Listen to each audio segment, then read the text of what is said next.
అంటూ మన కిచెన్. ఈరోజు నేను చూపించబోయేది సాంబార్ రైస్. సాంబార్ రైస్కు కావలసిన పదార్థాలు: ఒక పెద్ద కప్పుడు రైస్, చిన్న కప్పులో పెసరపప్పు, ఎర్రపప్పు, కందిపప్పు, ఒక ఉల్లిపాయ, 4 పచ్చిమిర్చి, కొత్తిమీర, పోపు దినుసులు, సాంబార్ మసాలా. 2 గంటల సేపు ఆ బియ్యం పప్పులన్నీ మంచి 2 సార్లు కడిగి నానబెట్టుకోవాలి. 1/2 అవర్ నానబెట్టుకోవాలి. అప్పుడు మనం నానిన తర్వాత విజిల్ పెట్టేసి అన్నం మెత్తగా అయ్యేటట్టు 3-4 విజిల్స్ వచ్చే వరకు పెట్టాలి. అంతలోపు మనం ఇంకో స్టవ్ మీద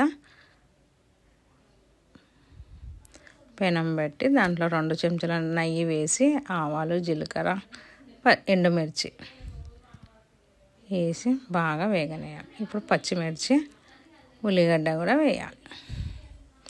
ఉల్లిపాయలు సన్నగా తరిమి పెట్టుకున్న ఉల్లిపాయలు కూడా వేసి కలుపుకోవాలి. తర్వాత కరివేపాకు వేయాలి. ఎంత టేస్ట్గా ఉంటుందో చూడండి సాంబార్ రైస్. ఈ క్లైమేట్, ఈ వాతావరణానికి వర్షం పడుతూ ఉంటే మనం సాంబార్ రైస్ నెయ్యి వేసుకొని తినాలి. ఎంత టేస్ట్గా ఉంటుందో చూడండి.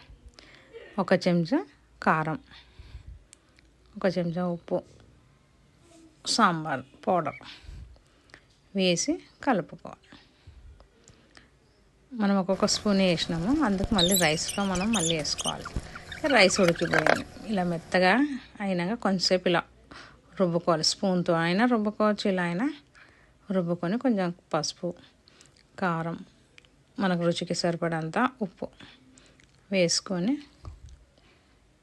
సాంబార్ పౌడర్ కూడా వేయాలి.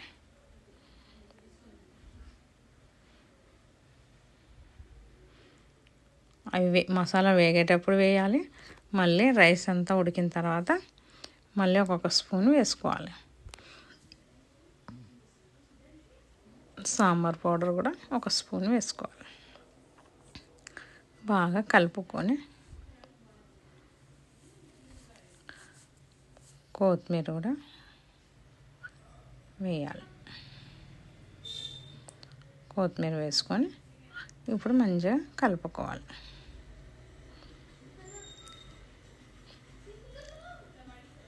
పక్కన వేయించి పెట్టుకునేవి కూడా ఇందులోకి వేసేసాను. నెయ్యిలో వేయించి పెట్టుకున్నాం కదా ఉల్లిపాయలలో, ఆ మసాలా అంతా ఇందులోకి వేసిన తర్వాత అప్పుడు మంచిగా కలిపి కొంచెం నెయ్యి వేసుకోవాలి.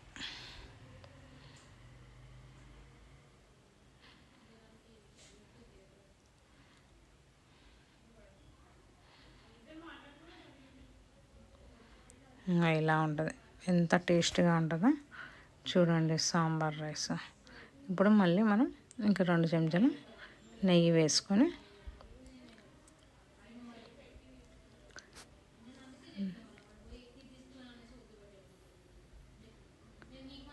ఇలా నెయ్యి వేసుకొని సర్వ్ చేసుకోవడమే. అయిపోయింది. ప్లేట్లోకి తీసుకొని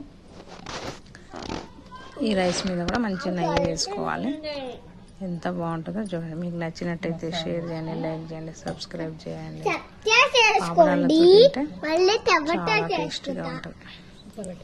బాయ్.